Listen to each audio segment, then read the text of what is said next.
Muy buenas a todos y bienvenidos una semana más a Pensamiento Digital. En esta ocasión contamos con Fares Kameli, que es un ilustre recurrente del programa que ya se ha pasado por aquí unas cuantas veces y bueno, pues siempre ha sido de los episodios más escuchados, así que en esta nueva época de Pensamiento Digital no podíamos tardar tampoco mucho en traerle. Ahora mismo Fares es CEO en la Casa de las Carcasas, una empresa que seguro todos conocéis y desde ahí lidera toda la parte de tecnología y de innovación. Pero bueno, seguro que también lo has visto en eventos, dando clases en escuelas de negocio como puede ser de Valley o compartiendo reflexiones súper lúcidas en LinkedIn o en su canal de YouTube. O sea que Bares está en todas partes y si no lo conoces es un buen momento para que lo hagas.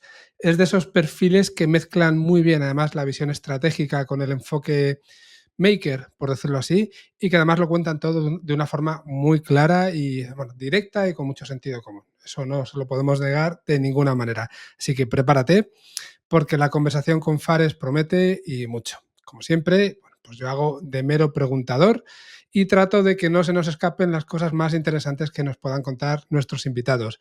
Soy Frankie Carrero y mi único cometido es el de servir de excusa para que compartan con nosotros todo su conocimiento. Recordad que en Pensamiento Digital estamos presentes en las principales plataformas de podcasting y que os podéis suscribir si os gusta el programa y sobre todo, pues si no os queréis perder las novedades que vayan saliendo. Así, además, nos ayudaréis a que nuestro podcast siga creciendo. Si queréis contactarnos para lo que sea, ideas, propuestas, correcciones, cualquier cosa, podéis escribir a pensamientodigitalpod@gmail.com o podéis enviarme un mensaje a través de LinkedIn. Prometo contestar. Y también os animo a seguirnos en nuestra tertulia sobre inteligencia artificial de iHackers, donde Luis Martín, José Carlos Cortizo y, bueno, pues un servidor analizamos las noticias más recientes y más interesantes de cada semana. De momento, como siempre, antes de pasar a la entrevista, vamos a poner un poquito de contexto, pues con todo esto que está pasando en estos días en el mundo de la inteligencia artificial y vamos a comentar tres noticias de manera bastante rápida. Por un lado, deciros que Aravind Srinivas, un nombrecito que se las trae, pero que es el CEO de Perplexity, pues está en plena batalla con Google para que su asistente de inteligencia artificial venga preinstalado en móviles de Android. Es decir, que Perplexity venga preinstalado en los móviles Android. Pero además está reorientando su startup, está reorientando Perplexity hacia el próximo gran campo de batalla en la inteligencia artificial, que nuestro navegador web. Y Perplexity va a lanzar el próximo mes su propio navegador llamado Comet, que está pensado especialmente para crear agentes inteligentes, al menos es lo que prometen. Y según dice Aravind, él dice que un navegador es casi un sistema operativo en miniatura, tiene cierta dosis realmente de razón aquí, y bueno, que es que un navegador pueda acceder a servicios de tercero mediante pestañas ocultas y ejecutar acciones en tu nombre. Es decir, su objetivo es que podamos delegar ciertas tareas en el navegador mientras estamos haciendo otras cosas y sin darnos cuenta. Bueno, de ahí habla, ¿no?, del sistema operativo. No es el único que está metido ahí, hay otras compañías, pues las de siempre, ¿no?, como OpenAI, como Google, que también están apostando por esta estrategia con sus herramientas Operator y Mariner. Y bueno, pues también hay que recordar que hubo una sentencia antimonopolio bastante reciente que podría obligar a Google a vender Chrome y bueno, pues tanto Perplexity como OpenAI ya han mostrado cierto interés en gestionarlo. Están ahí con la caña esperando por si pueden pescar. Perplexity, por su lado, ya ha cerrado un acuerdo para preinstalar en los nuevos teléfonos Razer de Motorola su aplicación y bueno, pues el señor Srivinas admite que esta integración no es tan profunda como habría querido, pero es un primer paso y lo considera una gran victoria para una startup pequeña, entre comillas, como la suya. Bueno, seguiremos atentos porque parece que la guerra por nuestros navegadores y por convertirse en nuestro LLM de referencia no ha hecho más que empezar y tiene todavía mucho camino por recorrer. Cambiando de tema, según un último informe de ciberseguridad de Microsoft, dicen que han evitado fraudes por un valor de 4.000 millones de dólares, bloqueando cerca de 1,6 millones de intentos fraudulentos cada hora. Y aquí, bueno, pues el informe revela que la inteligencia artificial está facilitando, bueno, pues de una manera muy clara a los ciberdelincuentes la creación rápida de sitios web que son falsos, ofertas de trabajo también fraudulentas, utilizando descripciones pues reseñas y perfiles completamente generados por inteligencia artificial. ¿Vale? Es algo que habíamos visto en películas hacía ya tiempo y que parece que está empezando a convertirse en realidad. Y esto es lo que Microsoft en principio ha estado combatiendo. Hay dos áreas que se han visto especialmente afectadas por este tipo de acciones, como son el comercio electrónico y la búsqueda de empleo. Y aquí pues los ciberdelincuentes lo que hacen es crear tiendas falsas, ofertas laborales que parecen legítimas, incluso llegando a simular entrevistas y atención al cliente con chatbots que utilizan inteligencia artificial, y aquí es donde consiguen enganchar a sus víctimas. Sea como sea, por mucho que Microsoft haya ayudado a rebajar toda esta actividad, recomienda a los usuarios que tengan precaución cuando vean ofertas muy urgentes, que verifiquen bien las páginas antes de comprar y, sobre todo, como siempre, esto es algo que viene de lejos, tener cuidado a la hora de compartir datos personales y, sobre todo, financieros. Así que nada, otro recordatorio de que estos avances en inteligencia artificial también pues traen un aumento en los riesgos y que todo esto que veíamos hace unos años en películas de ciencia ficción está llegando y hay que tener un poquito de cuidado. Y terminamos con OpenAI, que estos días, la semana pasada prácticamente, anunció que GPT Image One, que es su modelo estrella para generar imágenes con inteligencia artificial, ese que todos habéis visto que generaba imágenes de Ghibli, pues ya está disponible a través de su API. Es decir, que todo tipo de empresas y de desarrolladores van a poder incorporar fácilmente esta tecnología pues en sus propias herramientas y en sus propias aplicaciones.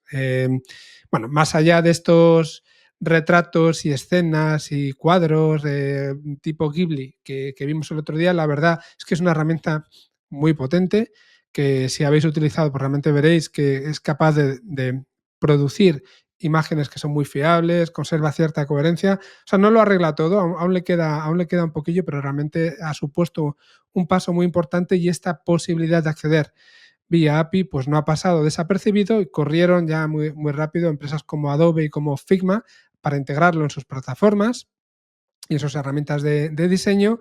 Y bueno, en España aquí FreePic, que es nuestra empresa de referencia para todo esto, pues también lo ha incorporado esto en estos últimos días. Así que nada, recordatorio simplemente eso. Esta API nos va a permitir que cada vez más aplicaciones y servicios puedan incluir la generación de imágenes personalizadas de una manera muy fácil, dándonos esas capacidades más creativas y cada vez más profesionales. Y bueno, pues seguramente eso, sin llegar a sustituir lo que hace una persona, pues nos va a ayudar a desarrollar mockups, a automatizar ciertas tareas, lo de siempre. Eso ya lo iremos viendo poco a poco. Bueno, pues nada, hasta aquí estas entradillas y os dejo con la entrevista a Fares, que estoy seguro que os va a gustar y desde luego no os va a dejar en ningún caso indiferentes. Hasta ahora. Muy buenas, Fares. ¿Qué tal? ¿Cómo estás? Bienvenido de vuelta. Hola, buenas tardes, Frankie. Un placer estar aquí siempre.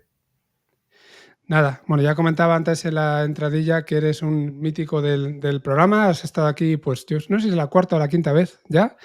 Cada programa con un enfoque distinto, a cuál más interesante, y estoy seguro que hoy nos va a pasar lo mismo. Lo de la cuarta o la quinta tiene truco, porque como salí en dos pequeñas colaboraciones, sería mi tercero, pero realmente mi quinto. Perfecto, claro. Bueno, yo tenía, fíjate, pensaba que era la cuarta que grabábamos realmente así larga. Bueno, vas a venir más veces, salvo que pase alguna cosa rara, así que el número nos da un poquito igual.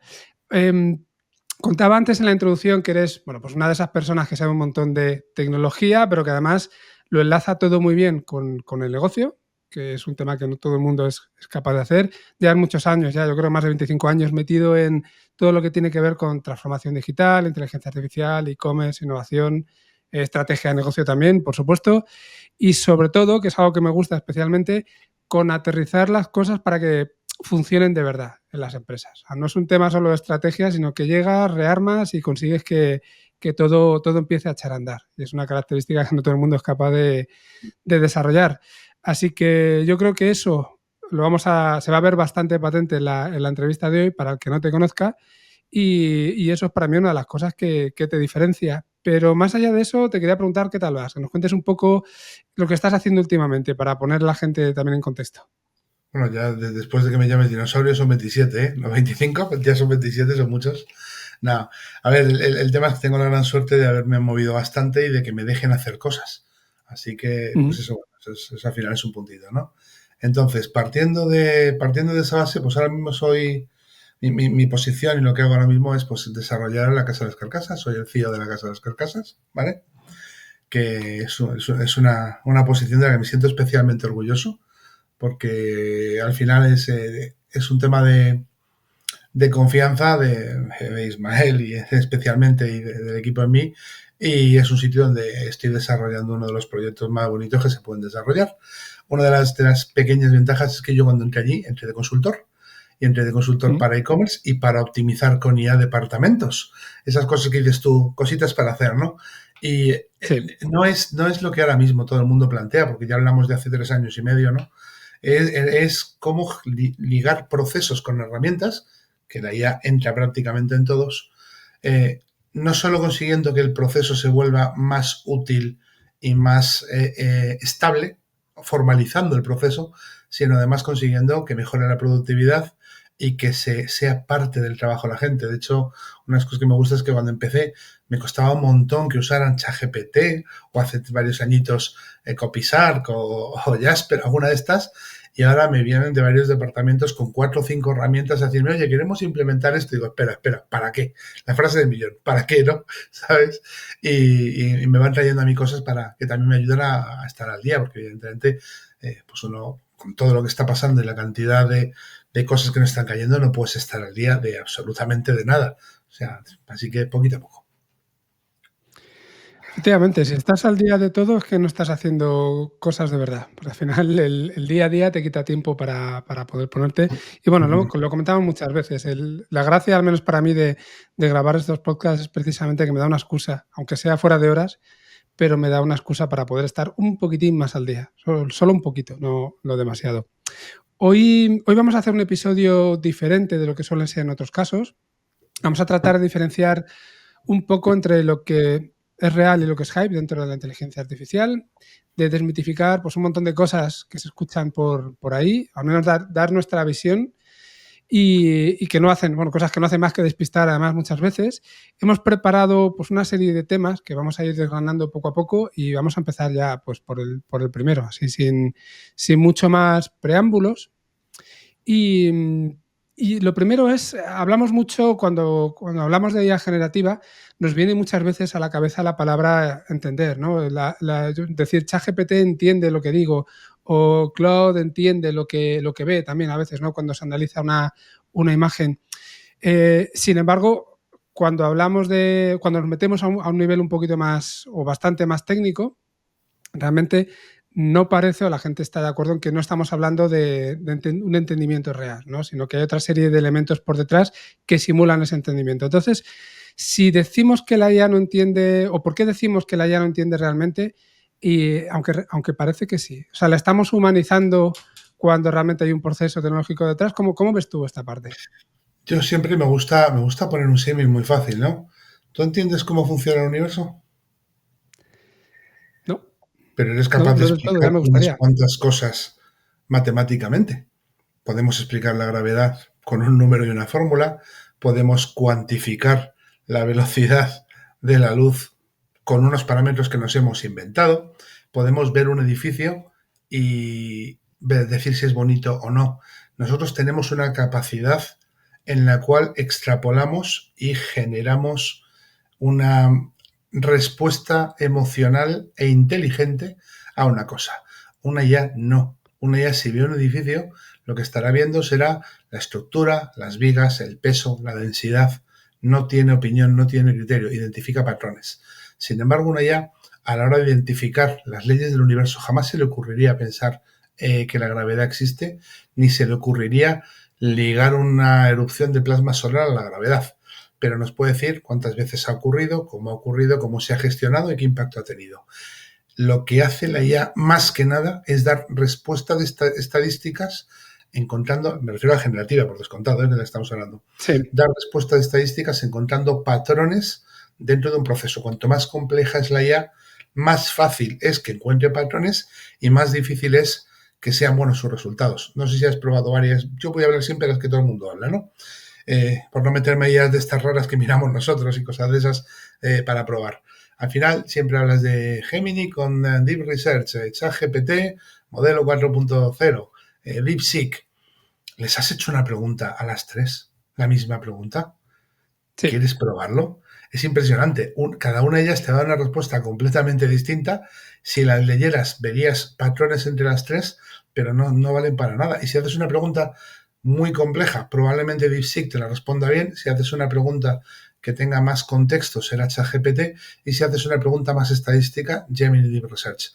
Pero ¿sabes que no era ninguna de ellas? Responder a una respuesta simple. Son incapaces.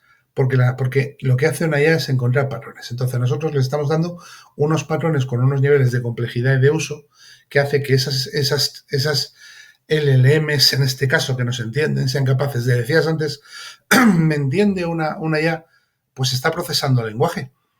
Es capaz de entenderte en tanto en cuanto tu lenguaje y vocabulario se parezca estadísticamente al de otra gente. O sea, es impresionante ver cómo funciona una IA con un muy andaluz o con un muy gallego. Lo entiende todo. ¿Por qué? Porque la fonética es la misma. Pero le pones a un chino hablando español, me refiero a un chino que no lleva muchos años, y es incapaz de entender nada, porque la fonética, el modo de pronunciar en nuestros labios, la reverberación de la garganta es distinta. Y sin embargo, tú entenderías mejor al chino que al gallego, muy gallego, que tendría una madera mucho más dura de hablar. Podéis por no entrar al inglés con los tejanos y los hindúes, pero el caso es el mismo, ¿no? Entonces, no, la IA no te entiende. La IA lo que hace es convertir en patrones y darte explicaciones a preguntas a las cuales estadísticamente está preparada. Y cuando no está preparada, te responde una tontería, con todas las palabras. El tema ahí es, lo comentaba antes, de alguna forma estamos antropomorfizando, que es una palabra un poco difícil de decir, a la inteligencia artificial muchas veces, ¿no? Estamos haciéndola caso como si fuera una persona. Y en estos días leía una noticia que además hemos comentado también en la tertulia, en el podcast hermano de Pensamiento Digital, y han hecho un estudio en Estados Unidos. El estudio se llama, bueno, lo hace el Digital Future Center, y en ese estudio, simplemente en Estados Unidos, repito, el 49% de las personas decían que los LLM son más listos que ellos, o creen que los LLM son más listos, más inteligentes que ellos, ¿vale? Es un tema interesante porque cuando se hacen experimentos y le preguntas a una persona si se ve más inteligente o menos inteligente que la media, la mayor parte tiende a decir que es más inteligente que la media de las personas, pero aquí estamos diciendo que casi la mitad, el 49%, se ve menos inteligente que los LLMs. Y estamos empezando a hacerles caso sobre preguntas que determinan nuestra vida de alguna forma, temas de carrera profesional, temas de salud, temas de relaciones también. O sea, hay un montón de cositas en las que confiamos en la inteligencia artificial generativa, sobre todo ChatGPT, que es lo que más se usa para esto, como si fuera, ya te digo, una persona. ¿Qué opinas sobre este tema? Porque Durante muchos años me dedico a marketing. ¿Qué voy a opinar? ¿Qué manera hay de conseguir que alguien use algo? De momento siguen usando inteligencia artificial. Primera palabra, inteligencia, asumida. Segunda, tu asistente. Te va a responder preguntas que tú no puedes. Va a hacer cosas que tú no haces. Automáticamente, la gente que te lo está vendiendo te lo está colocando por encima tuyo. No te está diciendo va a ayudarte en aquellas cosas que le hayamos dado contexto, ¿vale? ¿Y cuándo la gente se ve menos inteligente? Cuanto menos usa la inteligencia artificial. Si ese 49% hubiéramos cogido a un 2% que utilizase a menudo la inteligencia artificial, la respuesta sería no, seguro. Enormemente no. Así de sencillo. Y te digo por qué. Porque tú la usas todos los días, ¿vale? Además, usas varias. Es así de simple. ¿Qué pasa si le pido a una generativa como la de Google que me saque imágenes de personajes históricos? Ahora ya no, porque no se lo permiten, pero ¿sabes lo que pasaba, no? Que Joe Washington era una mujer nativa americana y Benjamin Franklin era un personaje negro y Julio César también, ¿no? Afroamericano. ¿Y qué pasa si le preguntas a ChatGPT? Ahora ya no, claro. Es que hemos dicho ahora ya no, claro, porque es muy gracioso, ¿no? Por Trump. Trump era un peligro para la democracia y Kamala iba a salvarnos a todos, ¿sabes? Y si preguntas por Gaza, a DeepSeek o por la plaza de Tiananmen, te vas a reír, ¿no? La IA no decide sola, no tiene capacidades propias. Tiene unos aprendizajes contextuales descomunales y la mitad de esos aprendizajes, además, además, no tienen que ver con ella misma, sino con los parámetros que se le han impuesto. Todas eran woke y ahora se están deswokeizando. Según se deswokeiza Washington Post, se deswokeiza Facebook, se deswokeiza el mundo, las ideas se deswokeizan. He entrado con eso porque es muy cantoso. Ahora vayamos al punto, porque aquí estamos hablando entre profesionales técnico. Si yo quiero ajustar el precio de un billete de avión o quiero que me ayude a hacer un plan de nutrición, te aseguro que la IA la va a hacer mejor que yo, porque los datos estadísticos que comprende y que es capaz de procesar, vuelvo a la pregunta anterior, son mucho mejores de los que voy a tener yo. Si tiene que identificar un cáncer de mama, lo va a hacer mejor que un médico. Ahora, si tiene que saber si te encuentras mal porque tienes una neumonía o porque tienes el COVID o porque tienes un catarro enorme, ¿en quién te fiarías más? ¿En la IA o en el médico a día de hoy?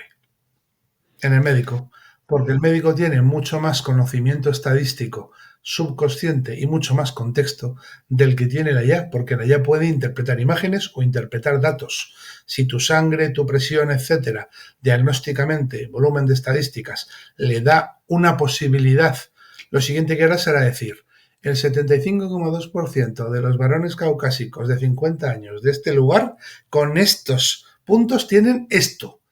Un médico no va a hacer eso en la vida, porque va a meter más contexto, te va a hacer preguntas, te va a mirar, va a tener otra serie de parámetros que no sean los numéricos, ¿no?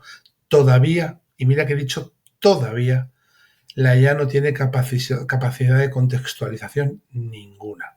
Al no tener capacidad de contextualización, su nivel de inteligencia real es muchísimo más bajo que el nuestro, su nivel de resolver cosas es más alto. La pregunta del millón, ¿eres más rápido que una calculadora científica haciendo cálculos? De momento no. Hay muy poquitos humanos que lo sean. ¿La calculadora más inteligente que tú? No. Pues ya está. Todo lo demás es marketing. Sí, señor. Marketing que funciona al final, por lo que estábamos diciendo, porque precisamente... Si no funcionara, no estaríamos hablando de ello. Eso es, eso es. Además hay gente muy potente con mucha pasta y que lleva muchos años aplicando el marketing a muchos niveles y que es capaz de hacerlo bien.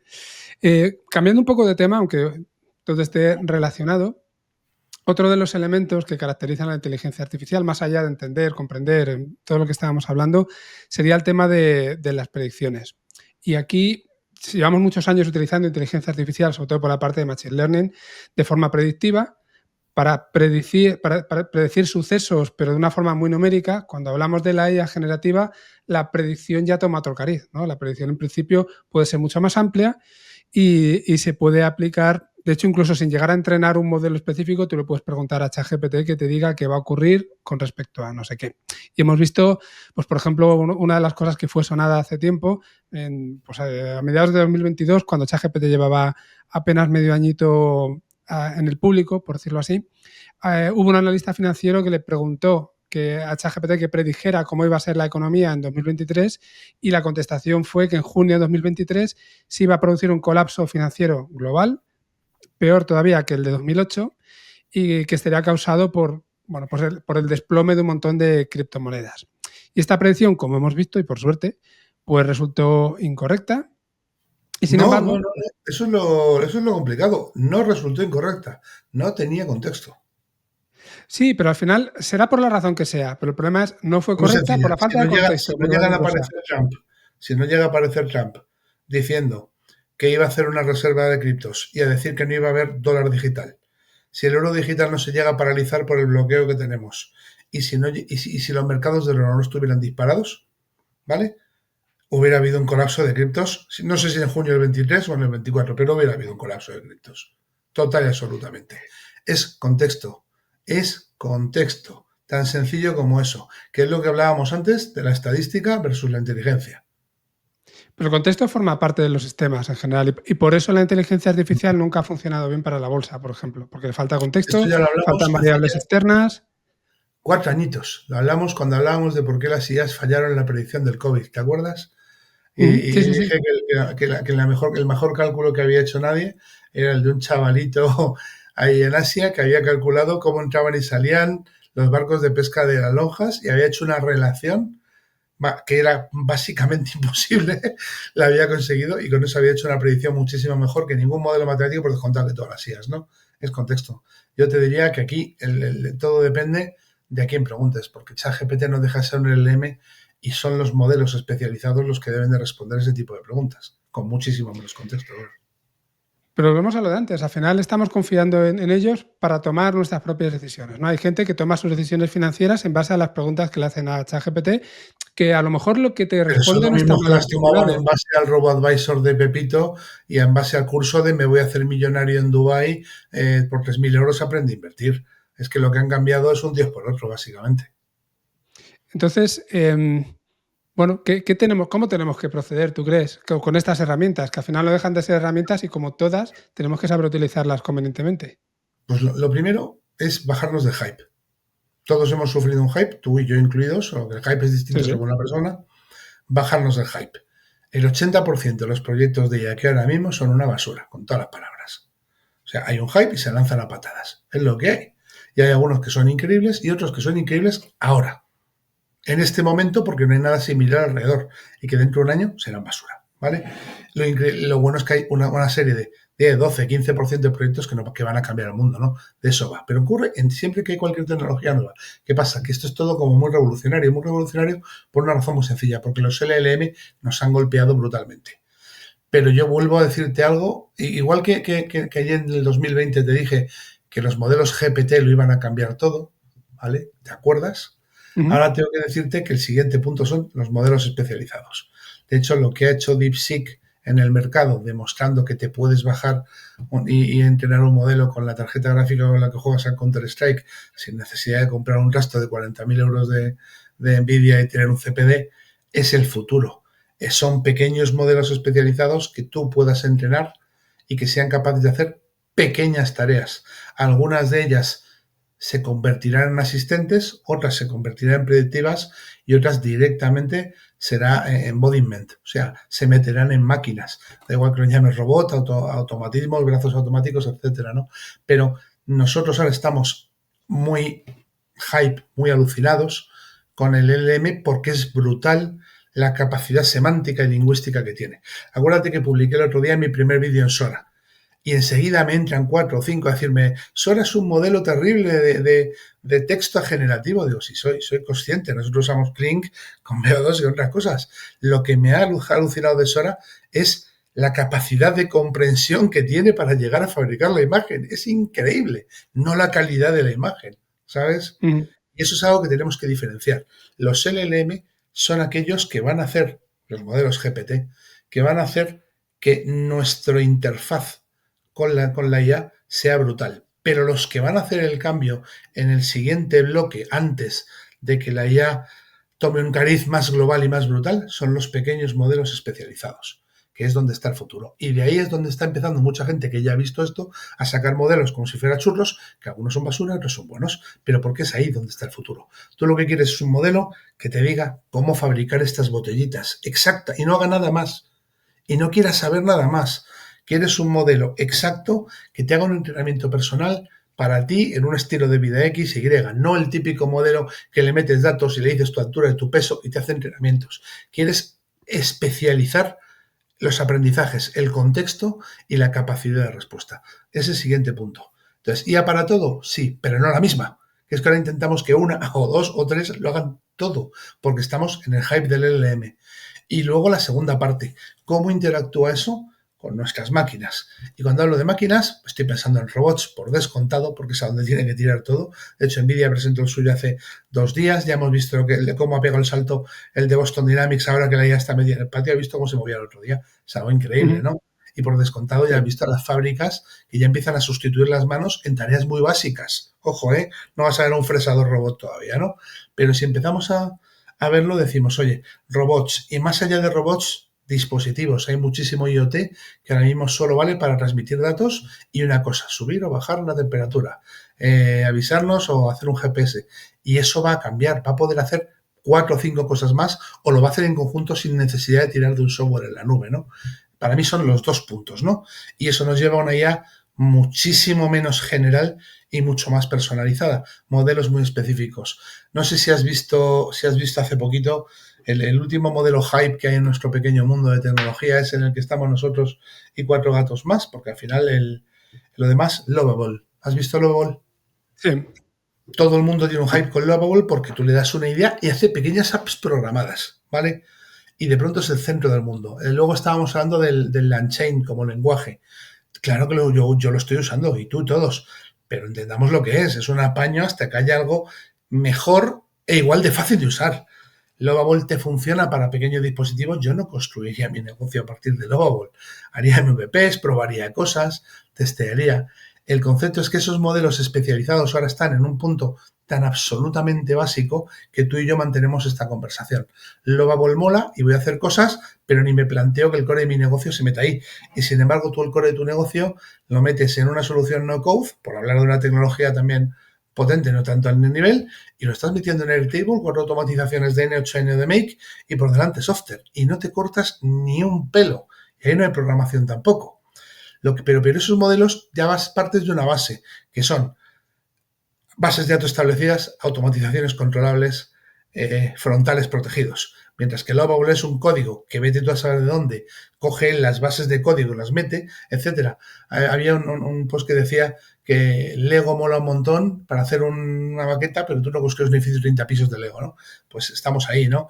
Y si nos vamos al otro punto, que la Unchained ahora mismo para hacer asistentes es maravilloso, pero yo no permitiría que un asistente potente entrara, por eso estoy probando Manus y otra serie de cosas, ¿no? Porque al final tienes que ver cosas. Entonces, estamos poquito a poquito yéndonos de una IA más general a una IA más especializada y es ahí donde está y es donde nosotros deberíamos de estar buscando soluciones para probar cosas y ver aquellas que puedan tener recorrido y aprendizaje.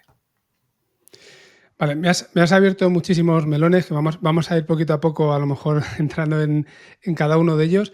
Una de las cosas que has dicho, las primeras cosas que has dicho era que el 80% de los proyectos de inteligencia artificial son una basura. Has dicho con todas las letras, son una basura. Uno me Hay queda corto. un... Es una Sí, estadística sí. al azar, pero me queda corto, ¿vale?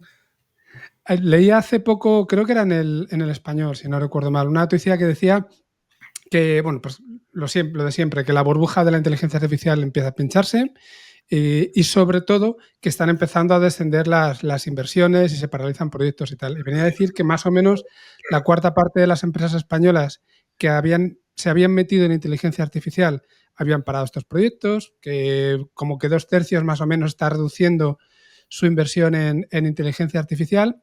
Te venía a decir que los directivos o la alta dirección en general no termina de creer en el potencial de la inteligencia artificial, pero paradójicamente también la mayoría de los directivos dicen que la inteligencia artificial es clave para sus objetivos estratégicos, ¿no? Es como que no tenemos muy claro a lo mejor por dónde nos andamos. Déjame que te ¿Qué haga dos percibes ahí? puntitos.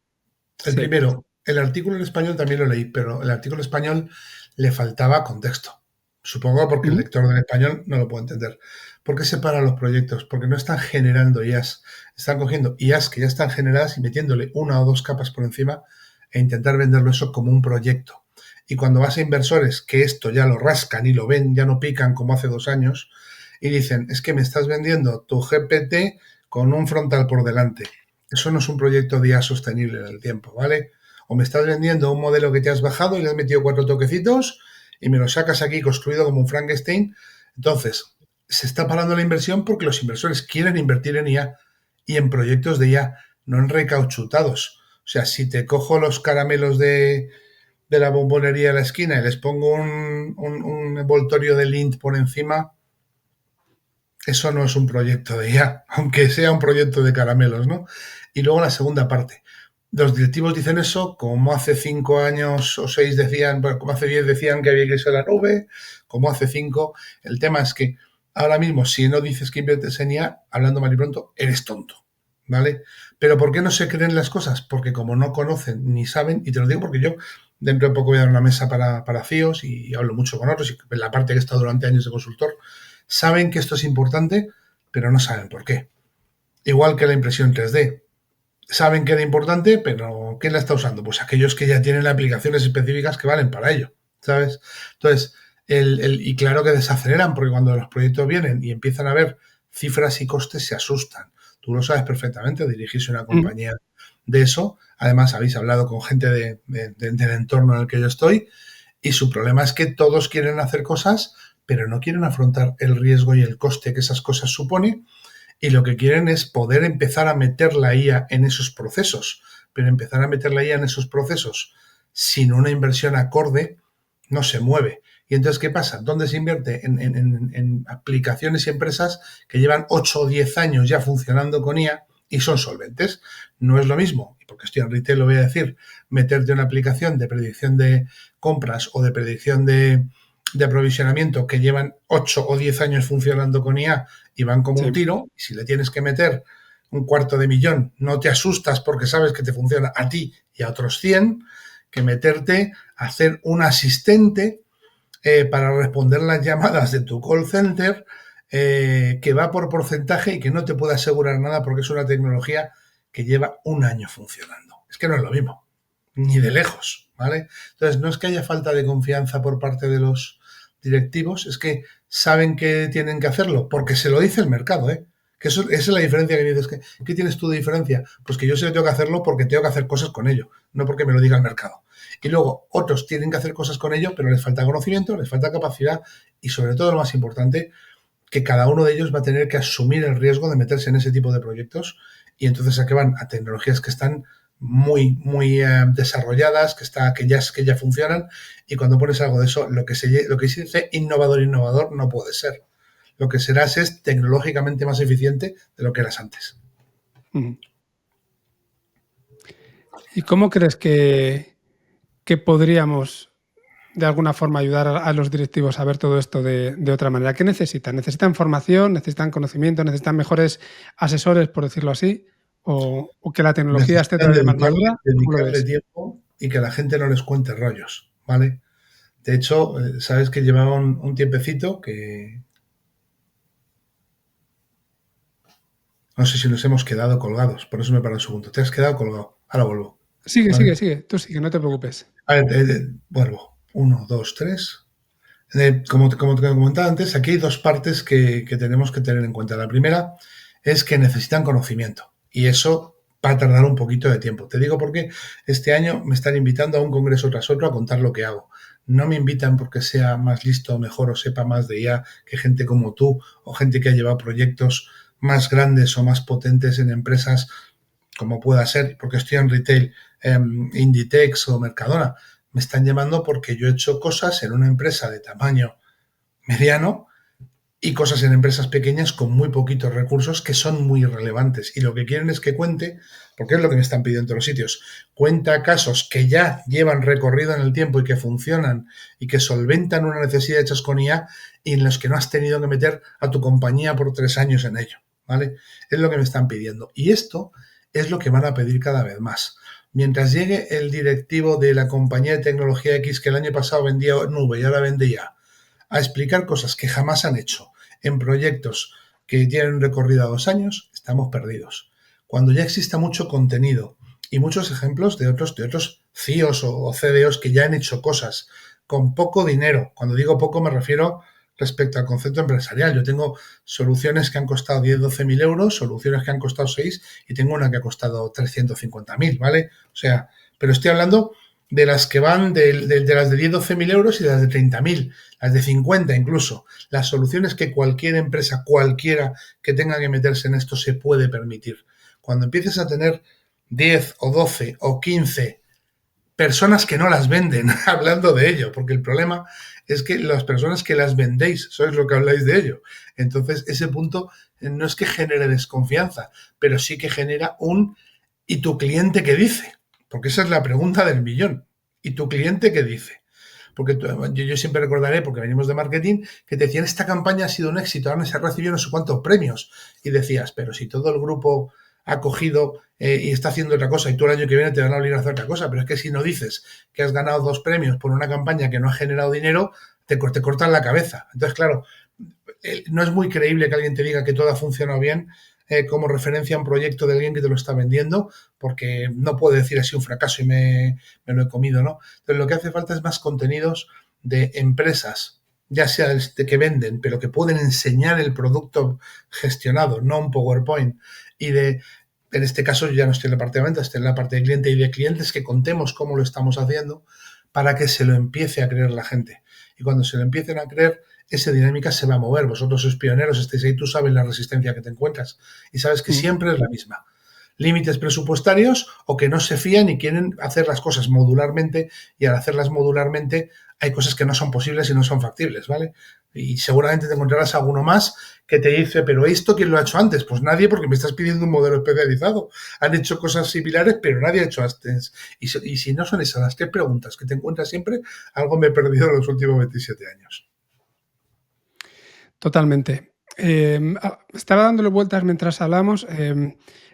Dentro de las aplicaciones de inteligencia artificial y sobre todo pensando en este tema de la confianza, nos encontramos una de las divisiones que podemos hacer está entre asistentes y agentes, ¿no? Sistemas que son capaces de tomar decisiones de manera autónoma. Claro, aquí muchas de las cosas que se empiezan a pedir tienen que ver precisamente con esto de tomar decisiones autónomas. Hablabas antes de atención al cliente. Poner un asistente virtual en tu web de atención al cliente implica que se lo va a gestionar de manera autónoma. Tener un sistema, como decías, que te ayude a Si pones predecir un la demanda de un asistente, producto. no. Un asistente va a hacer un árbol de decisiones, un agente va a resolver. Si es autónomo, es un agente. Tú mismo te has metido Bueno, en la sí, lo definición. que pasa es que es un tema semántico Sí, es y muy la gente al complicado, final. Borja, es muy complicado, sí. Claro, la palabra agente a lo mejor se entiende regular, pero de cara a, si quieres, a nivel funcional, para el usuario es un asistente, para él es un asistente, ¿no? Cómo funcione por detrás, Efectivamente. que es un agente, estamos de acuerdo, es completamente autónomo. Pero ahí, en cualquier caso, toma decisiones por sí mismo, pero cuando vamos al otro ejemplo que has puesto de la demanda, la predicción de la demanda, quien toma la decisión al final es una persona. Tienes un sistema que te dice, mira, vas a necesitar tanto o se va a comprar tanto, pero tú con esa información, como haría un médico, ¿no? Con la información de una inteligencia artificial más lo que él sabe, te va a dar iba a decir un veredicto, Dios mío, ya estoy mezclando aquí una cosa con otra, ¿no? Pero bueno, es la persona la que va a tomar la decisión. Entonces, claro, quizá a lo mejor a veces lo que estoy viendo es que se está empezando la casa por el tejado y se están utilizando como primeras aplicaciones en muchas empresas esta parte de inteligencia artificial autónoma que es mucho menos confiable, ¿no? Que tiene muchísimo más riesgo que estabas diciendo tú antes. ¿Tú ahí qué recomendación, desde el punto de vista del cliente, ¿no? ¿Qué recomendación darías a seguir a las empresas que se quieran meter en inteligencia artificial? ¿Por dónde crees, por qué tipo de proyectos crees que se debería empezar? Pues aquí vuelvo a que siempre estamos hablando de inteligencia artificial generativa, ¿vale? No de ¿Vale? modelos de IA de los que ya funcionan hace siglos, generativa, ¿no? Sí. Pues lo primero les diría que hicieran una evaluación de riesgos, ¿vale? Y la evaluación de riesgos es muy sencilla, ¿no? ¿Dónde no asumo riesgos y cómo no asumo riesgos? ¿Vale? Ya que hemos hablado de un call center, te voy a entrar al call center, porque es que además es donde hay una amplitud enorme. Tienes soluciones que ya tenían árboles de decisiones asistente que ahora han metido la IA como modelos Sí. de lenguaje para mejorarlo. Yo, por ejemplo, y voy a hablar primero de una solución sencilla, chat e-commerce, Octone, como sea que lo llamen ahora, ¿sabes? Que además son de aquí de España. Y luego te voy a hablar de otra solución que es HAL, que también es de una empresa española, que ya estamos hablando de asistentes de categorización de llamadas, ¿vale? Y luego te voy a hablar de otra empresa que se llama Rauda, que ya estamos tomando decisiones de resolución, ¿vale? Son 3, las 3 llevan IA, como comprenderás, con las 3 he trabajado o estoy trabajando o vamos a trabajar. Ese es el punto, ¿no? La primera, Octon, es una chat, está funcionando por todos lados, ha metido GPTs. ¿Para qué sirven los GPTs? Para contextualizar y meter la capa de LLM en los árboles de decisiones que ya tenían para recomendarte producto, para resolver las fax, etcétera. Eso es un asistente con todas las de la ley, ¿vale? Uh-huh. No tiene ningún nivel de decisión autónoma. Lo único que hace es utilizar la IA para mejorar su capacidad, voy a decir innata, aunque no es la palabra adecuada, su capacidad por diseño de trabajar, ¿vale? Luego tienes otros que ya empiezan a tomar decisiones, pero son decisiones estadísticas, ¿vale? HAL lo que hace es que categoriza tus incidencias, ya sea por las preguntas en el chat, durante la llamada telefónica o cuando estás terminando de escribirlo, por los campos que ha metido el agente humano de atención al cliente. Depende del nivel de incidencia del árbol de decisiones. Y cuando categoriza y empieza a comprimir, coge una categoría y empieza estadísticamente a ver si puede resolver las incidencias de esa categoría o no. ¿Vale? Y aquí ya estamos hablando de la estadística más el árbol de decisiones, más la capacidad de utilizar la estadística para hacer algo. Esto ya lo llevamos viendo tiempo sin IA. Tú cuando llamas al asistente de un banco o de una energética y te preguntan, ¿qué quieres? Y dices algo y te dice, y te pasa con un departamento que no es, esa decisión ya existe, son árboles de decisiones. El LM lo que está haciendo es meter mejor. Pero en la categorización, que es el primer nivel en el que la IA actúa como un agente, ¿vale? Pero sin ser un agente, porque no interactúa contigo, solo toma una decisión estadística. Ahí ya empezamos a tener variables y necesitan supervisión humana, que es una IA supervisada. No quiero volver a hablar de cómo funciona las IA supervisadas, no supervisadas, autónomas, etcétera, pero bueno. Y luego el tercer punto es cuando esa estadística empieza a decidir resoluciones por sí misma y te devuelve solo aquellos casos que no ha podido resolver, ¿vale? No le envía las cosas y le pregunta si está resuelto, sino que te da la resolución y te dice, y vuelves a reabrirlo, ¿vale? Y eso, ese bloque, ¿qué pasa? Porque ese tipo de empresas, instalador de Raudo en este caso, o similares, entran en todo tu bloque y a lo mejor solo resuelven el 1, el 2 o el 3% de tus incidencias, porque es donde su modelo predictivo se siente a gusto. Pero en ese 3% es suyo. ¿Y tú qué haces? Pagas para que tú tener que resolverlas con humanos porque sale mucho más barato, ¿vale? Y porque si esas incidencias no tienen un impacto muy elevado en tu negocio, pues te puedes permitir el lujo de que una o dos de cada 100 no estén bien resueltas y se reabran. ¿Qué haces? Decirle, oye, si vuelve a llamar esta persona y el tema tiene similar categoría, eso me lo pasas directamente a un agente saltando de todo. Y mantienes un buen nivel de atención al cliente. Y eso ya es un agente de bajo nivel, pero es un agente. Y luego, el último nivel de agente es aquel que es capaz de hacer algo por ti. Sácame un billete de avión para Maldivas en verano, en su verano por descontado, con estos parámetros, etcétera. Y te coge y te hace una acción. Esos ya hay unos poquitos. A nivel usuario, todos nos hemos pegado con manos, yo todavía no lo he visto, estoy en la lista de espera, ¿no? Y hay otros agentes RPAs más sencillitos, ¿vale? También me toca hablar de RPAs en mayo, ¿no? Pero el concepto es, ese nivel de agente es el que todo el mundo esperamos. Si lo sacamos de la IA y lo metemos en dispositivos, pues ya sabemos, apertura de puertas, aires acondicionados, condensación, robótica, brazos, etcétera, ¿no? Son los puntos. Y esto ocurre tanto en el mundo de las soluciones reales como en el mundo académico, en el cual todavía no dejamos a la IA participar en la ciencia porque estadísticamente lo único que hace es procesar datos. Muy bien, vamos a darle, bueno, a evolucionar un poquito la conversación a otro de los temas que teníamos aquí pendientes. Vamos a hablar un poco de tendencias de inteligencia artificial y vamos a dar el salto a fuera de la caja. Vamos a hablar de robótica, que ya has mencionado algo un poco por encima. Y claro, hemos visto hasta ahora la inteligencia artificial generativa que nos ha ayudado directamente dentro del ordenador. Has comentado antes que ya se está empezando a aplicar en robots domésticos y estamos hablando de humanoides. Además, últimamente comentabas Se el habla tema más en industriales, o sea, se hace más en industriales porque la tarea es más fácil y el entorno más controlado, pero sí ya está entrando en domésticos directamente. Pero todavía no a nivel que podamos tocarlo, solo muy prototipo, muy prototipo. Claro, seguía un poco con el enfoque que comentábamos de la generativa, que la generativa realmente en entornos industriales tampoco ha entrado demasiado, sino que es lo que permite, lo que nos puede permitir que estos robots sean humanoides, ¿no? Que aprendan a lo mejor de otra manera o que sean capaces de comunicarse con nosotros. Y bueno, ¿cómo crees realmente o crees que por fin vamos a tener un mundo como el de Isaac Asimov? ¿Vale? Con este tipo de robots que forman parte de nuestra vida, que se comportan como nosotros, ¿lo ves lejano o ya estamos empezando a ver algo que nos dice que sí que está aquí? Aquí me tocas el alma de friki, llevo pensándolo desde que tenía 12 Estaba años. esperándolo, claro. Ya llevo pensándolo desde que tenía 12 años, pues con 50 que voy a pensar y viendo lo que estamos viendo, ¿no?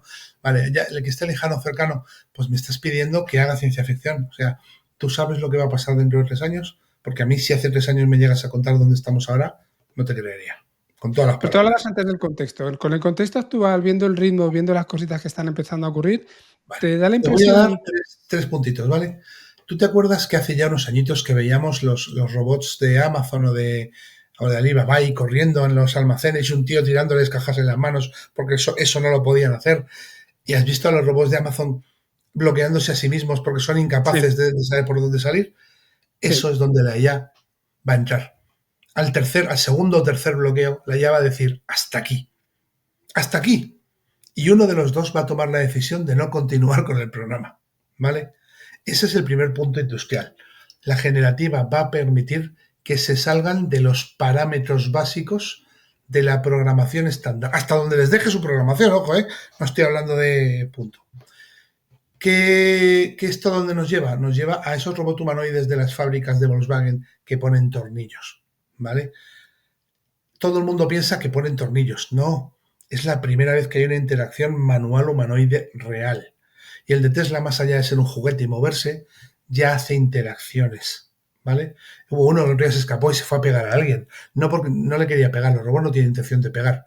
Estaría pensando que tenía que hacer una tarea porque la mujer, el abrigo, lo que fuera, le habría recordado a un animal o a lo que sea y tendría que proteger a la mujer que hay dentro. ¿Me entiendes el concepto, no? Y la conducción autónoma. Ahí es donde vamos a ver muchos cambios. Todos estos modelos de conducción autónoma que a día de hoy no tienen el nivel 4, no te digo ya el 5, y no se permite salir a las calles con ellos, van a empezar a poder tomar decisiones que son las que ahora mismo impiden que pasen al nivel 4 o que del 4 se les permita ir a la calle para llegar al 5, ¿no? El 4 es el autónomo con una persona sentada interactuando, el 5 es sin persona sentada. Y mira, soy en San Francisco y hay taxis autónomos, ya he visto lo que pasa esta semana, no te voy a decir más, ¿no? Lo hay porque San Francisco está mapeado a diario, todos los días, 200 veces. Pero sácales 50 metros de San Francisco y el taxi se para directamente porque no sabe qué tiene que hacer, ¿no? ¿Por qué hablamos de esto? Porque esa capacidad de mapear un entorno en tiempo real y con unos parámetros de programación tomar decisiones, hasta ahora era inimaginable. Ahora es una realidad. ¿Por qué no lo vemos más a menudo? Pues porque hay muchas implicaciones legales de costes y de valor de empresas para verlo más a menudo. Pero lo vamos a acabar viendo. Me explico. Una startup pequeñita se lo puede permitir porque está buscando dinero. Tú ves a Tesla o a Uber metiendo un chorramen de su valor de bolsa y su negocio en un modelo experimental de esos. No, ¿verdad? Ni tú ni nadie. Entonces, pero ocurrirá. Es cuestión de que alguien haya hecho 4 modelos más pequeños y entonces ellos se animen al suyo, ¿no? O compren uno, ¿vale? Entonces, cada vez vamos a un modelo en el cual la estadística pura más la capacidad de salirse de su programación estándar. Cuando hablo de programación estándar, no estoy hablando de la programación. O sea, si una IA tiene que mover esta botella y le dices que la botella no puede moverse más de 1 metro cuadrado, nunca se moverá más de 1 metro cuadrado. Pero si está programada para hacer así, así y así, así, y de pronto puede decidir hacer esto, el cambio es descomunal. Descomunal. Porque es una decisión que puede tomar que no está en su programación básica, pero siempre dentro de sus parámetros, ¿no? Y aquí ya pues empezamos a hablar de Asimov, ¿no? Entonces, ¿cuál es el punto? Una vez lleguemos a que eso empiece a ocurrir, los modelos se van a reescribir a ellos mismos. Es inevitable. Porque si no, no hay evolución. Y alguien querrá que eso vaya más rápido y gane más dinero. Por tanto, habrá modelos que se reescriban a sí mismos. Y saquémonos a Skynet de la cabeza y saquémonos a Asimov. La realidad es que esos modelos se reescribirán dentro de sus parámetros, pero se reescribirán a sí mismos. Y en cuanto empiecen a reescribirse, empezarán a tomar decisiones estadísticas dentro del modelo del parámetro que tienen con libertad. Que es lo que al final en las novelas de Asimov hacían los robots, menos uno, Iskar Levenlov. Pero todos los demás tomaban decisiones autónomas dentro de los parámetros que tenían, ¿no? Entonces, vamos hacia allí, es inevitable. Es absoluta y totalmente inevitable. No sé si serán humanoides, cajitas, bracitos electrónicos o tentáculos de pulpo. Me da igual. Supongo que serán humanoides porque nos gusta ver cosas que se parezcan a nosotros, ¿vale? Para humanizarlos, como hablabas al principio. Pero te voy diciendo que vamos para allá, es inevitable. Y además, si empiezas pero luego hay que entender cómo funciona el mundo. ¿Recuerdas que el otro día te comenté que había visto un comentario vuestro sobre lo de los 2 LLMs que se empiezan a hablar y a los 30 segundos pasan a Gliber? Cualquiera. Y aquí es donde viene el mundo de por qué la gente no confía en la IA. Porque se hincha Internet y supuestos expertos de IA a decirte, dos máquinas hablan entre ellas, se reconocen y pasan a Gliber. Cualquier profesional de la IA como tú, como yo, lo primero que piensas es imposible, son 30 segundos, tienen un modelo con unos parámetros que les dice, intenta adivinar el lenguaje que es, no pueden pasar a Gliber tan rápido, pero no porque sea rápido, sino porque están usando el lenguaje humano. No es un tema de velocidad temporal, sino de canal, ¿no? O sea, en imágenes de humo o en lucecitas de barco a barco, O en banderitas no puedes ir más rápido porque si no, no se vería, no porque el humano no puede hacer más veces así, ¿no? Es un tema de canal, ¿no? Y claro, cuando lo comenté, algunos me miraron raro, y hay gente que se lo ha creído de verdad en un experimento del Hackathon de Londres de 2025 para demostrar que dos IAs con los parámetros adecuados se pondrían a hablar en Gliber, ¿vale? Si las hubieran dejado sueltas sin los parámetros adecuados, lo hubieran hecho, esas dos no.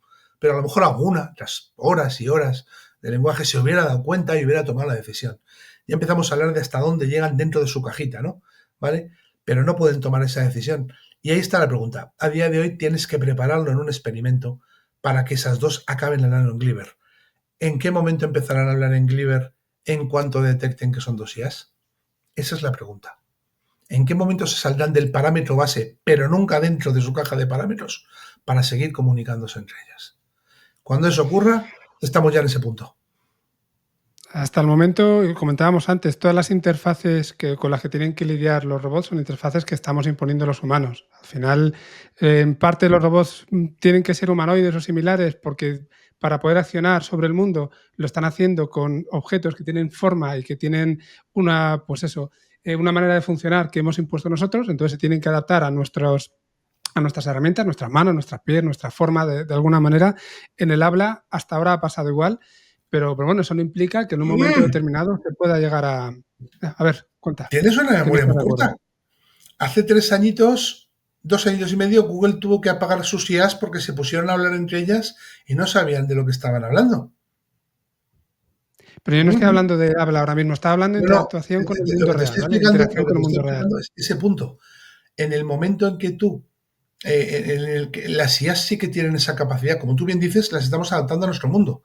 Pero las IAs ya han hecho eso, de ponerse a hablar entre ellas. No es que hubiera un riesgo, es que nadie sabía qué estaban diciendo. Acuérdate, ¿no te acuerdas dos IAs que comenzaron a hablar y que de pronto las apagaron porque nadie sabía de qué estaban hablando, ¿vale? No porque te decían nada bueno o malo, simplemente dejamos de entenderlas, ¿vale?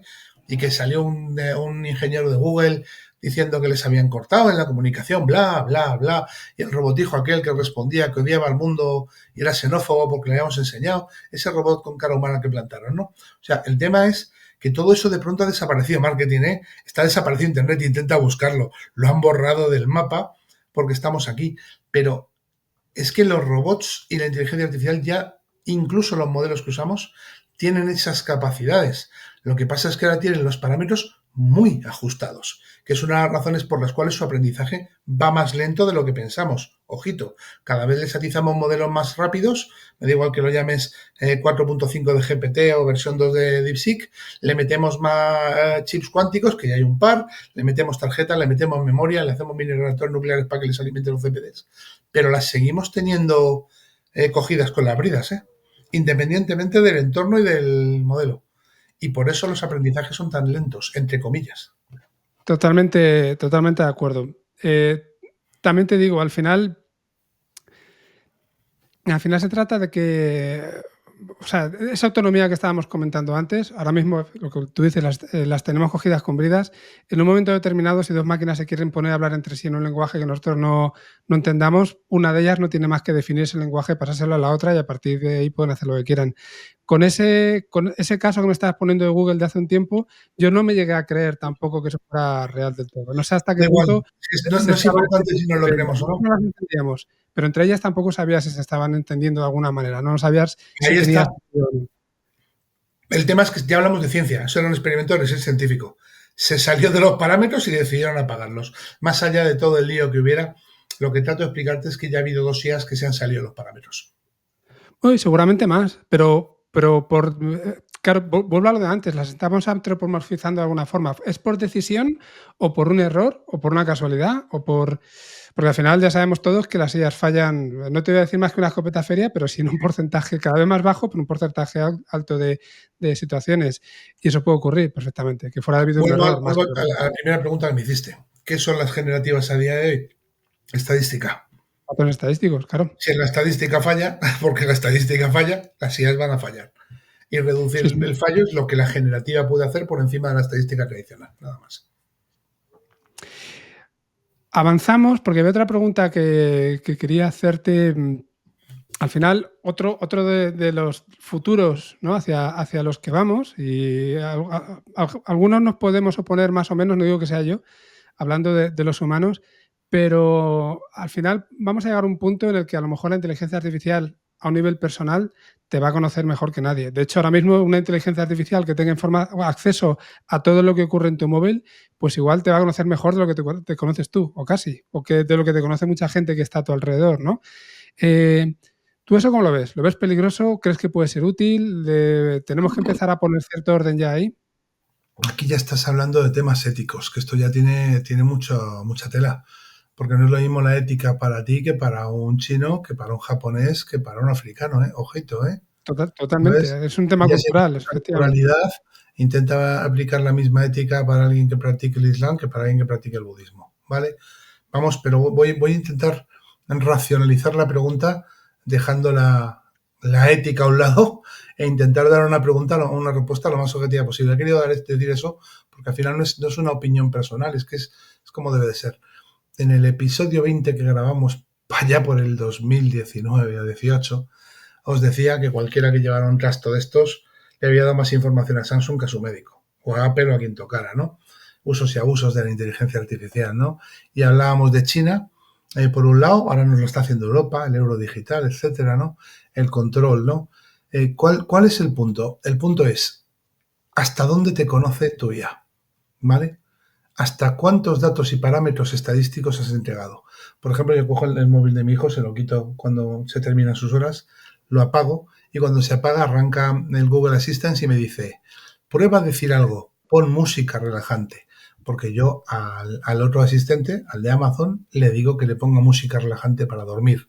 Y este que lo está escuchando y lo escucha todos los días, ya no me sugiere que le haga una pregunta, en este caso a Google cualquiera, me sugiere esa pregunta, ¿vale? Ujú. Eso significa que me está escuchando permanentemente, cosa que ya sabíamos, lo digo simplemente para que lo tengamos en cuenta y que ya ha empezado a reaccionar. ¿Por qué reacciona a mi voz y no a la de mi hijo? Porque siempre sucede a la misma hora, que es la hora de acostarse de mi hijo. Entonces, ese asistente, que es estúpido a no poder más, que es el Google Assistant del teléfono, ya sabe que a la hora del apagado por la noche del móvil, lo que me tiene que sugerir es poner música relajante. He probado por la mañana hacerlo y no me sugiere eso. Me Ujú. sugiere busca el tiempo. He probado a media tarde, porque sabes que al final a mí me gustan estas pijadas, ¿no? Sí. Y por la tarde me recomienda que le explique a qué hora va a ser el atardecer o el amanecer. Y cada día va a hacer una recomendación distinta, como las que te hace, es que no quiero nombrarlo porque lo tengo aquí, las que me hace el asistente de Amazon en pantallita, que yo tengo eso, no sé, con el despacho, ¿no? Entonces, ¿hasta dónde me conoce? Pues hasta donde el patrón estadístico se lo permita, tan sencillo como eso. ¿Cuánta información le doy y cuánta está capacitado para procesar su patrón estadístico? Y aquí es donde entra el tema ético del que estamos hablando, ¿vale? A día de hoy estamos rodeados de dispositivos. Tenemos uno o dos teléfonos móviles, tenemos asistentes en casa, tenemos esto. Ya hablé de eso hace años muy largo y tendido. Y todos esos dispositivos están enviando una cantidad de información enorme. Y lo están enviando por una red de 5G, que como ya se ha demostrado en las últimas noticias políticas, nos espía para los chinos. Y que también hay otras redes de datos de otras empresas que lo hacen y además están en unas aplicaciones en la nube que pueden incluso no pertenecer a tu empresa. Acuérdate cuando hablamos también de que Microsoft le dejaba azul a todo el mundo para coger el metadata, ¿no? La pregunta es, ¿cuántas de todas esas capas? Y eso sin contar con el gobierno, claro, y con quien hackea al gobierno se lleva nuestros datos, que esa es otra, Ujú. ¿no? La pregunta es, en todos esos bloques hay una cantidad de datos enormes mezclándose con un ID digital, que pueden ser saber que soy yo o no, también hablamos de ID digital en su día, y la pregunta es, ¿en qué modelos está entrando y qué parámetros se le han dado a ese modelo para conocerme? Si esta pregunta la hiciéramos en China, estaríamos hablando del crédito social, que es el parámetro que usan para todo, ¿vale? Si esta pregunta hacemos en Corea del Norte no, porque no pueden, pero en países modernos es para consumo, marketing y control del voto, ¿vale? Los parámetros todavía están marcados y definidos. Ojito, ¿eh? Si hablamos de redes sociales es para darnos información, para influirnos en el voto y en nuestra manera de pensar. Es como funciona el mundo, ¿eh? No estoy contando nada que no sepamos. Entonces, tarde o temprano, alguien en algunos entornos, ya hablo fuera de las grandes cosas, Ya estamos hablando de marcapasos personalizados, de implantes cerebrales como Neuralink o de dispositivos que te miden azúcar, etcétera, y te dan recomendaciones para tu alimentación porque cogen información de varios sitios, ¿no? El concepto es que no hay un límite ético o moral que no se pueda cruzar con esos datos y, por tanto, no hay manera de saber cuánto nos van a conocer esas IAs. Lo único que tienes que entender es que si antes no tenías privacidad, ahora hay algo peor, y es que esa privacidad esa falta de privacidad interactúa contigo en prácticamente todo lo que tienes alrededor. Y ese es un cambio enorme que ha ocurrido en la humanidad y que mucha gente no se está dando cuenta. Antes dábamos información e interactuaban con nosotros con esa información y ahora interactúa a tiempo real. Ojito, dentro de sus parámetros.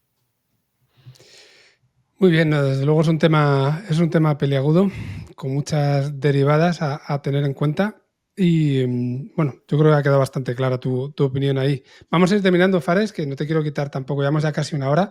Vamos a Y que ir. además esto es un podcast muy etéreo, me gusta mucho, ¿no? Espero que la gente también, pero son muchos temas, hay muchos y todo. Espero que les den de pensar, porque a mí me está dando de pensar hablar contigo y si según lo voy soltando me van entrando ideas y cosas que tengo que pensar. Imagino a alguien que no se lo haya planteado que también le dará que pensar, ¿no? De todas formas, te saco un último tema, ya te digo, para ir terminando, pero el último tema que me parecía también interesante y de esto tú sabes un rato por experiencias previas también. Y era un poco la aplicación de la IA, en este caso generativa, seguimos con la IA generativa, a la ciencia. ¿Vale? Y podemos hablar, por ejemplo, de temas relacionados con generación de medicamentos, con farmacia, que tú tienes mucha experiencia en ese campo, diseñar experimentos científicos. ¿Estás viendo que realmente se está acelerando los descubrimientos gracias a la aplicación de la IA generativa o crees que todavía nos falta un poco ahí? Si me preguntases cuál va a ser el primer ámbito donde va a golpear durísimo la IA, es en la ciencia. Y cuando hablamos de la ciencia, voy a simplificar a dos entornos, hay más, ¿vale? Que son el entorno académico y el entorno de investigación, que no son lo mismo, ¿vale? Sí. El entorno académico, y cuando digo académico me refiero gente que está haciendo investigaciones que no pasan al entorno práctico directo. El entorno práctico sería hacer un medicamento. El entorno académico sería descubrir por qué el Parkinson ocurre. Hace bien poquito que han sacado una molécula, lo han dicho. ¿Sabes? Que ya tenemos mucha más información del Alzheimer, del Parkinson. Una molécula nueva para el adelgazamiento, para sustituir la guarrería, el Ozempic, la BRP y otra serie de cosas. ¿Y sabes dónde estaban esos proyectos hace 2 años? En fase incipiente. Y están entregando resultados académicos. ¿Por qué? Por lo que hemos contado antes. Porque una IA es capaz de predecir un cáncer mejor que un médico. Porque tiene información y datos y metadatos que el médico no tiene en consideración y además busca patrones en esos datos. Que eso antes, por mucha supercomputación que metieras, los patrones los metías tú. Seres humanos metíamos patrones para hacer búsquedas. Ahora la IA está programada para encontrar y definir patrones y tirar por esa línea de pensamiento hasta un momento que se corte y decir cuándo ya no tiene sentido tirar por ese patrón. Eso, que es muy complicado, ahora está ocurriendo a tiempo real, ¿vale? A tiempo real, Frankie, es increíble. Entonces, en la parte de investigación académica, en cuanto le den más uso, que además Google se está ocupando enormemente de ello y Microsoft y Oracle, en cuanto le den más uso, el cambio va a ser radical. ¿Cuál es el problema? Que sus LLMs tienen tropecientos intereses por detrás, políticos, administrativos, ya no hablo de China, porque van capados, ¿vale? Porque es una autocracia, ¿no? Pero en cuanto esos modelos empiecen a generarse por ahí, o se hagan modelos especializados, lo que hablábamos del modelo especializado ahí, increíble. Ahora, la segunda parte, la parte de investigación que lleva resultados prácticos. Pues en todo aquello que no esté metida por medio la salud, está siendo muy diferencial. Nos estamos encontrando ya con modelos de producción industrial como los robots que te decía que ya piensan por sí mismos. Nos estamos encontrando con diseños específicos de materiales y de cosas en construcción. ¿Por qué? Porque eso al final no tiene una afectación enorme y no tiene un impacto legislativo. Y cuando hablo legislativo no hablo de la ley, hablo de las multas kilométricas que se puede comer una empresa por responsabilidad civil, ¿vale? Sí. Etcétera. En los medicamentos ya participan. Desde que se inventaron las vacunas ARN y todo eso, estamos teniendo unos modelos específicos que ya están participando activamente en el desarrollo. Todavía no se les deja tomar decisiones porque sabes cómo funciona un desarrollo de una molécula.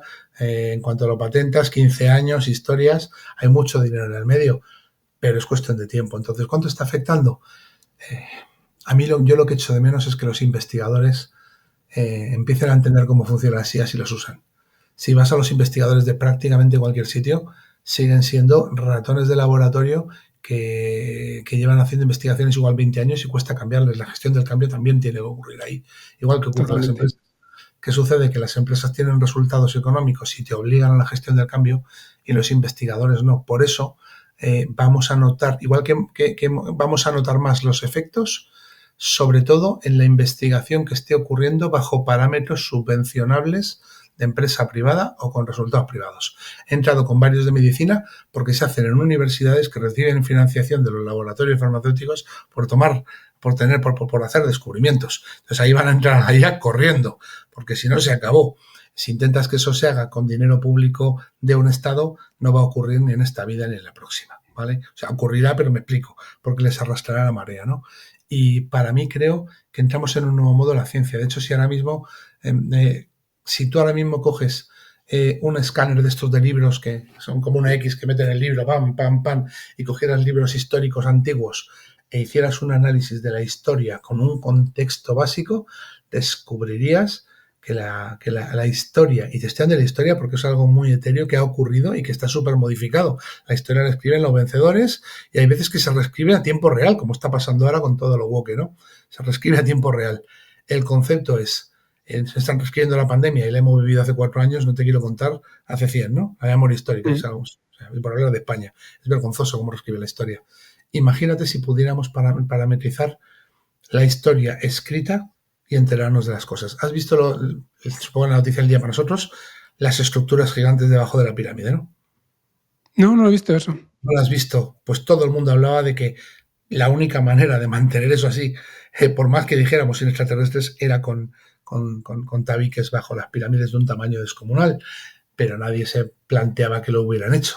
Pues sí que lo han hecho, se ha descubierto, y los modelos de IA son los primeros que han sacado hasta dónde pueden llegar de tamaño y dónde se pueden hacer.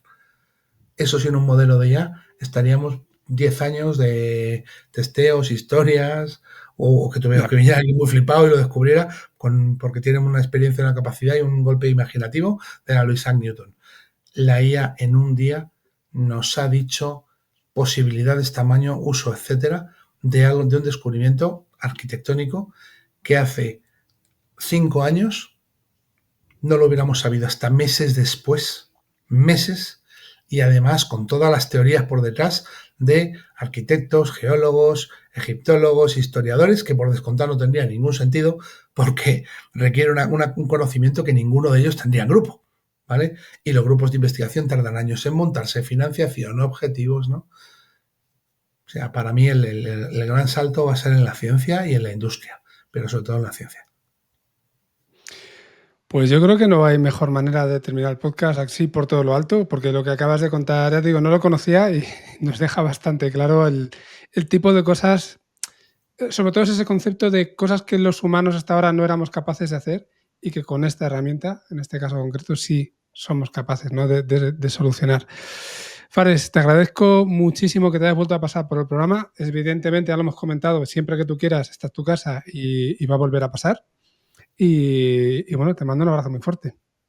Pues un abrazo de vuelta y espero que sea interesante y a ver si luego tenemos alguna reflexión más filosófica que compartir posteriormente, porque me encanta, la verdad, cuando me hacen preguntas que no son ¿qué has montado? ¿Cuánto dinero ha costado? ¿Cuáles son los objetivos? ¿Cuáles son los beneficios? Que es lo que me pregunta todo el mundo de la IA, excepto tú. Desde hace varios años me lo llevan preguntando, ahora parece que se ha puesto de moda, y que te hagan preguntas un poquito, no vamos a decir filosóficas, pero un poquito más a 3, 5 años. Al final soy analista de negocio, por eso llevo metido en estos patios mucho tiempo y por eso, bueno, pues sí, me llamas, ¿no?